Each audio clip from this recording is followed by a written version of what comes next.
Hey guys, it's Grant Broggi from the Strength Co, and today I want to talk about how do you lift weights, get stronger, and not turn into a fat slob. If you like the channel, please like and subscribe. So I've been barbell training for, well, about 15 years, and 10 of them kind of intelligently, like doing progressive overload, adding weight each time, actively trying to get stronger. And I've done just about all of the things. I've eaten all the food. I've gotten up to 250 pounds. I've cut back down to 200. I've done it all. Drank the milk, ate the bagels, the cream cheese, you name it. And there's a few principles that I'm left with that work and that I think work for most people who want to be strong but don't want to look like, I don't know, some type of fat power lifter. The first one is people need to understand the different types of things available in food and what they do to you. So really 3 macronutrients that we talk about: protein,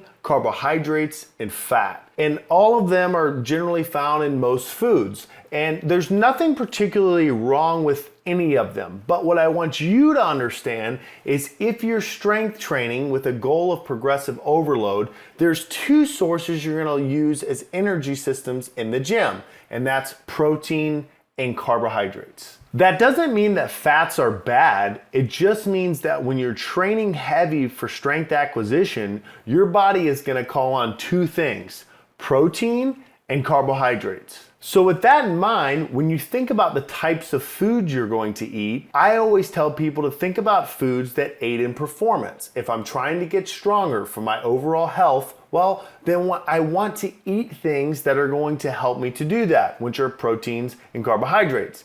Fats aren't bad, but I'm not going out of my way to get them. Here's why. If you're brand new to weight training, whether male or female, my first advice to you is gonna be to eat more protein. For women, maybe somewhere between 0.7 to 0.8 grams per pound of body weight. For men, we say a gram. Do you need that later on down the road? Maybe not, but you probably do during your initial muscle acquisition. But the advice is always the same. You need to get more protein. Now, assuming you don't have any dietary restrictions, religious beliefs that prevent you from eating certain types of meats, or God forbid that you're vegan, as Ripito would say, and that you can actually eat meat, what you're gonna find is that red meat is gonna bring your fat content up. So whether you're eating ribeyes, top sirloin, hamburger meat, even if you get the 93.7 version, you're still gonna have a high fat content.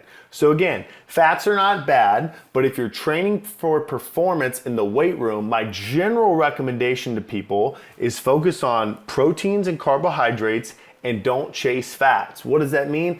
Don't go buy the pistachios and just eat them all night, or get a bag of almonds because you live in California like I do and think it's healthy, or assume that putting avocado on your toast is good for you. I'm not saying it's bad, I'm just saying it's calorically dense and it doesn't help you in the weight room. So prioritize protein and carbohydrates. Don't worry about your fats, they'll come in a high protein diet. So once I teach my lifters those elements, the second part's kind of simple. I just try to make them think about their day or their week or their month and the meals that they eat for sustenance. Yeah, I like to call them sustenance meals, meaning meals that I eat literally for survival. I'm not out to dinner with my wife. I'm not going on a date with my girlfriend. I don't have the whole family in town. Grandma's not here cooking me pasta. It's 12, 1 o'clock in the afternoon and I need to eat. I'm literally eating for survival. If you can take those meals and make those healthy options, what you'll find is you'll have a whole bunch of opportunity to enjoy grandma's Italian dinner and go to pizza with your friends on Friday night. But most people make mistakes at the easiest times that they could not be making them. I like caffeine as much as the next guy, but I haven't had cream in my coffee in 5, maybe 10 years. I won't do it. Useless calories that aid me none in the gym, and guess what? It kind of made me like coffee more and understand the flavor profile of that. I mean, that's why I sell Bricas.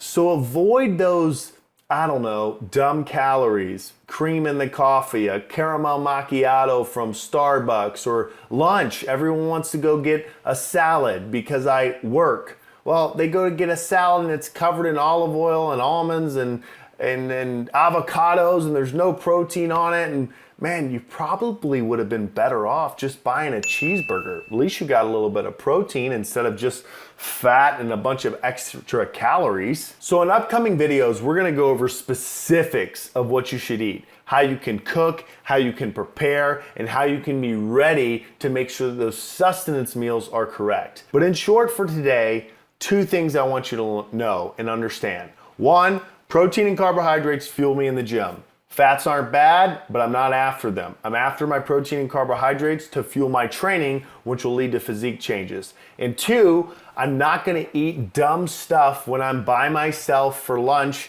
on a work day or for breakfast, and no more caramel macchiatos. Hope you like this video. If it helped, please like and subscribe to the channel and let us know other things you'd like to see.